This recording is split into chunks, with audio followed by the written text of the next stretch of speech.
So if you're seriously considering getting a bit of virtual reality gaming on the go to escape the general horrors of actual reality, and you've got loads of cash to spend on the absolute top tier equipment, well, look no further than HTC's fresh new Vive Pro 2, which I can barely even fit into frame. But I'm not pissing about when I say you will need to be loaded to enjoy this thing, because not only do you already need to have a hot PC gaming rig that supports the Vive Pro 2, but then the headset alone will cost you 719 quid, and that's only good if you've already got a Vive setup with all the base stations and everything. Otherwise, you will need this mighty box with all of the kit, involve the base stations, all the cables, all that shenanigans, and that will set you back 1,299 quid, going on sale at the start of August. But it's also undoubtedly the most premium PC VR setup you can get right now, which will absolutely blow your bollocks off with its 5K 120Hz visuals. So anyway, what I'm going to do is whip the Vive Pro 2 out of the box, show you exactly what you get in here, get it all set up, and then strap it to my baldy bonce for a good few days, and jump back in with a good bit of Half-Life Alyx action. See if the Vive Pro 2 can improve what is already a pants-shreddingly awesome experience. And I'm going to put this box down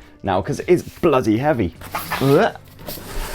Okay, so what you get in the full kit is, of course, one HTC Vive Pro 2 headset, a pair of base station 2.0 cameras, you've got a pair of Vive controllers, which are pretty much weapons themselves. You've got a highly sexual bit of link box action, and basically a whole bunch of adapters and cables to make the thing work. Now the good news is that all existing Vive Steam VR accessories will work with the Vive Pro 2, including Vive trackers, existing base stations, the link box, all that good stuff. So if, for instance, you've already got the existing Vive Pro set up with the base stations and all that, then all you will need is this Vive Pro 2 headset to jump on board with a 5K 120Hz visuals. Now the first step is on your gaming rig to head to vive.com/setup, download the software that you'll need to install the Vive Pro 2. From there, I'll get you all set up, connected and calibrated in a jiffy. If you like cables, well, you'll absolutely love the HTC Vive Pro 2. There are more cables than you could shake a 20-foot pole at. In a nutshell, you'll need to take that headset, take that almighty cable that's tethered to it, and basically plug that into the link box, which then in itself needs to be connected to your gaming rig via USB and also DisplayPort. The link box itself also needs a source of power, so don't forget to plug that in and then also turn it on.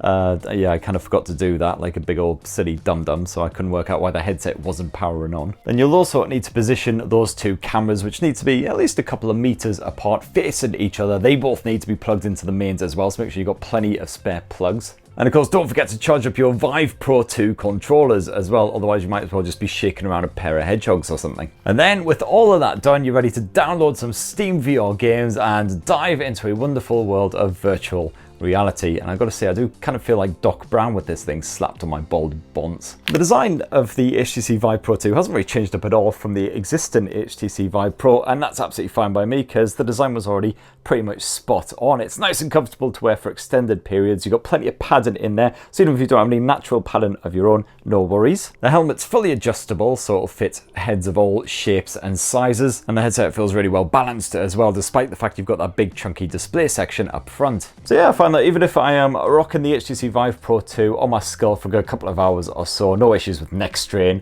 or anything, no muscle fatigue, and after a couple of hours I'm usually done with VR anyway. Of course, the main difference between the Vive Pro 2 and the existing Vive is that IPS LCD screen, which HTC is rightly bigging up as the best-in-class VR display around. One of the first things you notice with the Vive Pro 2 compared with rivals is the fact that you've got a wide 120-degree field of view thanks to the dual-stacked lens design. It definitely feels a lot less claustrophobic playing VR games with the Pro 2 compared with some of the competition. You don't quite feel like you've got a massive, great whopping diving helmet or something strapped to your head. And the high resolution is an absolute wonder as well. So it's a 5K fidelity headset. You got 4896 by 2448 pixel resolution in total, so that's 2448 by 2448 pixels per eye. And this completely eliminates that screen door effect, means that you've got a stunning clear view of that virtual reality world. And just to make sure that your experience is hyper realistic, you've also got full support for 120Hz refresh here as well, so everything is buttery smooth. And the clarity of those visuals and the smoothness of it all, just a next level experience for sure. When you're playing games like Half-Life Alyx,